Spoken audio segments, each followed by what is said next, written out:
mentah dunia menembus $100 AS per barel. Kenaikan ini juga dipicu pemangkasan produksi minyak oleh produsen energi utama di Timur Tengah. Salah satunya minyak mentah Brent naik 18% menjadi $108,68 per barel. Kenaikan ini menjadi yang tertinggi sejak invasi Rusia ke Ukraina pada Februari 2022 yang sempat melonjak jauh di atas $100 per barel. Selain itu, IHSG dan rupiah jatuh. Rupiah dibuka 17.017 per dolar Amerika Serikat, turun 90 poin dari penutupan Jumat pekan lalu.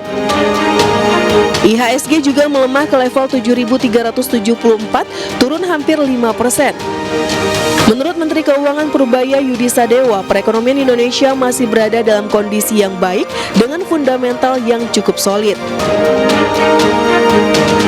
Yang jelas kita monitor dari waktu ke waktu dan saya nggak akan terlambat mengambil keputusan kalau diperlukan. Tapi Bapak dibilang rupiah 17.000 sama IHSG anjlok. Rupiah 17.000, IHSG anjlok karena sebagian teman-teman ekonom bilang karena kita sudah resesi mulai 998 lagi, yang gitulah. Daya beli sudah hancur. Tidak seperti itu. Ekonomi sedang ekspansi, daya beli kita jaga mati-matian, dan boro-boro krisis, boro-boro bahasa Indonesia. Jangankan krisis, resesi aja belum, melambatnya aja belum, kita masih ekspansi, masih akselerasi.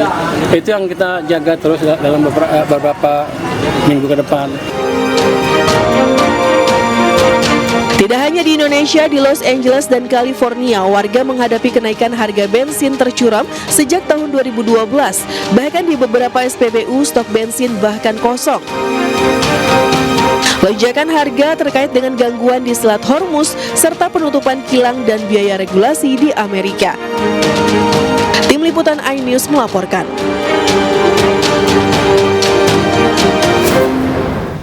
Ya, Presiden Prabowo yakin Indonesia siap menghadapi segala dampak yang ditimbulkan akibat perang yang terjadi di Timur Tengah. Indonesia pun siap swasembada pangan hingga energi sehingga tidak bergantung dengan negara lain.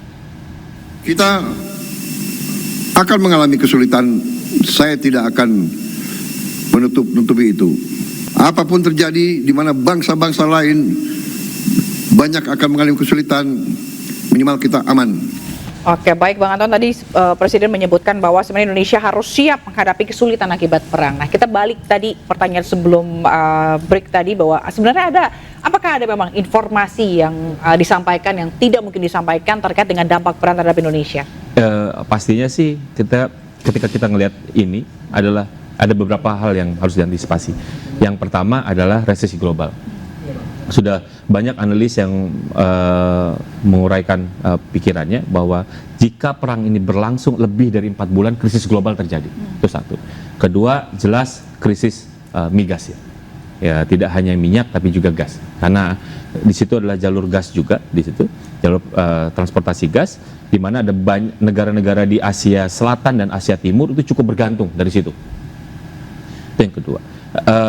Lalu selanjutnya adalah jelas terganggunya rantai pasok. Karena mau nggak mau kan itu ada tutup di udara, ada tutup di laut gitu. Mau tidak mau kan pasti ada banyak yang terganggu. Nah, ketika itu terjadi, maka tentu sedikit banyak akan terdampak pada perekonomian nasional. Gitu. Ketika kita bicara tentang supply rantai pasok, lalu juga gas, harga minyak BBM, harga minyak dunia tinggi, itu pasti akan terdampak sini. Berarti dampaknya lebih ke ekonomi gitu ya? Dampaknya terhadap ekonomi. Kalau misalnya ekonomi terdampak, harga migas naik, ya pasti di dalam pasti akan menjerit gitu. Karena pilihannya kan pasti ya kita punya nilai tukar basisnya di APBN sudah jelas gitu ya. Lalu juga misalnya harga minyak dunianya sudah jelas gitu. Jadi kalau itu melonjak, baik itu dari kurs maupun juga dari harga minyak, kan tentu yang APBN-nya tadi yang tekor. Jadi mau tidak mau memang sedikit banyak ini yang diperhitungkan, dan di sejumlah negara lain gitu itu juga sudah melakukan upaya antisipasi. Perdamaian itu jadi akan terjadi kalau sudah ada situasi tertentu. Namanya right moment. Jadi waktu yang matang. Apa itu waktu yang matang? Waktu yang matang di mana para pihak yang bertikai itu saling melukai satu sama lain dan tidak tahu gimana lepasnya. Itu adalah waktu yang matang. Hari ini belum waktu yang matang. Gitu. Walaupun saya juga masih menunggu hasil dari telepon antara Trump dan Putin, apakah akan berlanjut atau tidak. Itu sih, Pak. Kalau misalnya kita juga mengutip pertanyaan dari Mahfud MD begitu ya, dengan pengalamannya beliau sebagai Menko Polhukam segala macam terkait dengan Mahfud menilai kemungkinan ada alasan ekonomi politik atau ada khawatir. Nah, siaga satu itu mungkin dilakukan karena adanya alasan di balik itu. Menurut Abang gimana? Sebenarnya sebelum perang terjadi, Indonesia mengalami problem ekonomi yang serius. Ya. Tekanan fiskal tinggi, harus bayar utang, defisit, soal pajak yang mencapai target. Sehingga persoalan dampak dari perang terhadap aspek ekonomi itu, apakah dijawab dengan siaga 1 TNI? Bukan, siaga 1 APBN. Sehingga yang harus dilakukan oleh Presiden adalah menjelaskan tentang bagaimana skema realokasi APBN di tengah tekanan yang terjadi dalam ekonomi. Bukan pidato yang menurut saya, mohon maaf, itu hanya sebatas jargon. Tema pidato Presiden judulnya kesulitan. Kalau judulnya kesulitan, udah tiap hari masyarakat ngerasain sulit, Mbak. Jadi nggak perlu dijelaskan. Yang dibutuh dijelaskan oleh masyarakat adalah apa planning Anda secara detail, dan itu harus berdasarkan data. Karena situasi sekarang situasi yang serius, maka harus dijelaskan secara serius. Nah, kalau Presiden sudah menyampaikan itu, jika dan kalau ada pelibatan TNI, Presiden sampaikan kalau memang ada kebutuhan kontingensi itu, bukan Panglima TNI. Jadi surat telegram Panglima TNI itu udah clear, itu harusnya Presiden. Kedua, saya mau mengutip soal, ada pertanyaan tadi kapan perang berakhir ya, tadi Mas Anton sudah menjelaskan. Kita harus korek di dalam melihat perang apa yang terjadi antara Amerika Serikat, Israel, dan Iran. Itu. Bagi Amerika Serikat, perang di sana adalah game tuh. Bohong semua tuduhan tentang senjata nuklir itu, karena proses perundingan sedang berjalan, Anda serang, berarti bukan soal isu senjata nuklir dong. Lalu Anda ingin mengganti rezim gitu, Anda tahu kok mengganti rezim di Syiah itu nggak mudah seperti di Venezuela. Apa pakar-pakar internasional di Amerika salah hitung dalam melihat dengan mudahnya rezim Cek? Oposisi di Iran itu nggak besar. Kalau Anda pengen rezim Cek mengganti kemudian turun Ayatullah Khamenei meninggal akan diganti, itu juga akan diganti penerusnya, juga susah. Artinya apa? Pertanyaan pertama, apa sebenarnya kepentingan Amerika dalam perang di situ? Hanya game untuk hegemoni politik ekonomi Amerika tuh di sana. Lalu pertanyaannya, kapan kemudian ini selesai? Sampai kemudian kepuasan mereka dalam meraih keuntungan dari perang yang terjadi. Target terbesar adalah kalau Iran kalah, kemudian mereka menang, maka mereka menjadi dominan tuh, mengontrol minyak, mengontrol jalur Hormuz dan lain sebagainya.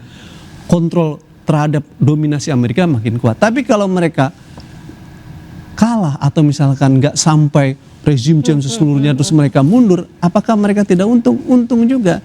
Realitas perang di Iran hari ini, industri militer di Amerika Serikat meningkat, harga minyak meningkat. Siapa produsen minyak Mbak sekarang? Amerika. Kalau harga minyak naik, dia juga untung. Mungkin ada tekanan dari masyarakat Amerika. Ketika masyarakat Amerika, mereka akan bilang, ya udah deh, kami akan berusaha damai. Nanti ada slow damai lagi, mereka akan naikin lagi. Donald Trump ini kayak pemain saham, menaikkan turun dalam konflik. Bagi Israel sama Palestina, ini soal ideologis. Ya. Bagi sebagai Iran, ini soal bagaimana mempertahankan diri dari serangan. Buat Israel, ini bagian dari upaya ekspansi bagaimana membangun negeri Israel tadi itu. Jadi perspektif perang dalam konteks ini harus dipahami, sehingga kita bisa melihat tadi right moment dan waktu yang buntunya itu kapan. Kalau semua pihak menilai untung dan rugi dari perang itu seperti apa. Trump akan menghitung sebagai pemain aktor utama, sudah batas untungnya udah cukup atau belum, atau lebih ruginya atau belum. Nah, kalau itu belum tuntas buat mereka, ya mereka akan melanjutkan perang. Tapi kalau menurut dia ini masyarakat udah terlalu tertekan juga di Amerika, realitas keuntungan udah dapat, ya udah kita stop perang. Poin saya apa?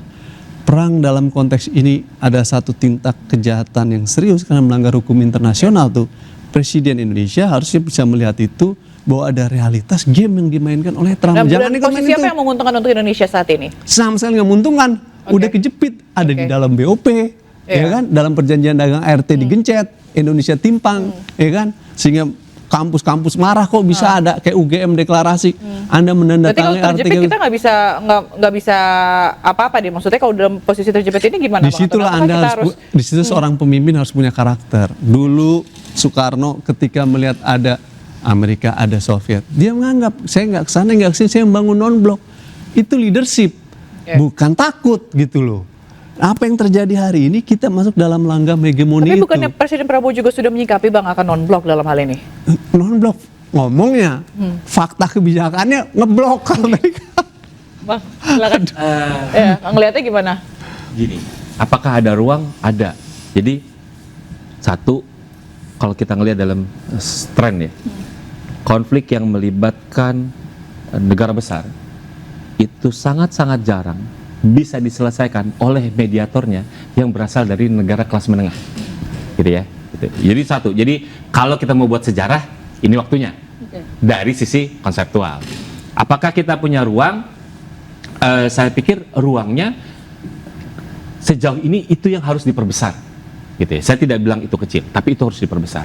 Ketika kita mau bicara tentang Pak Presiden punya niat untuk menjadi mediator, apakah ada channelnya? Jawabannya channelnya banyak. Kita bisa memanfaatkan baik dari mulai jalur bilateral sampai multilateral. Bilateral ini kedekatan kita dengan Iran misalnya. Lalu multilateral kita ada jalur PBB, ada jalur OKI, ada jalur OPEC, lalu jalur nanti kita April nanti ada menjadi host untuk pertemuan D8 negara-negara yang dimana Iran dan Indonesia di situ gitu. Jadi ada punya banyak jalurnya. Tinggal nanti Indonesia satu tadi dari pasal posisinya kayak apa. Kalau udah kita mau bicara mediator, maka kita tidak bisa hanya menekan pada satu sisi, tapi semua harus kita imbau untuk menandil. Kedua, yang waktunya karena tadi kita lagi ingin memperbesar peluang, maka yang bisa dilakukan di awal adalah kita membangun kredibilitas. Karena untuk menjadi mediator itu harus bisa diterima oleh semua pihak. Nah, kredibilitas itu yang harus dibangun. Gitu. Jadi kan nanti apakah kita muncul, oh ini orang misalnya Pak JK atau Pak Presiden atau negara Indonesia atau nanti ASEAN gitu yang muncul, ya itu lain soal. Itu ada pilihan-pilihan nantinya. Jadi tapi saat ini waktunya memang kita harus membangun kredibilitas. Kita akan tanya Bang Anton, apakah benar memang sebenarnya Indonesia ini ngeblok gitu ya, bukan on-block? Jangan dijawab dulu, kita akan jawabnya usai jeda. Pemirsa jangan kemana-mana, tetap bersama kami.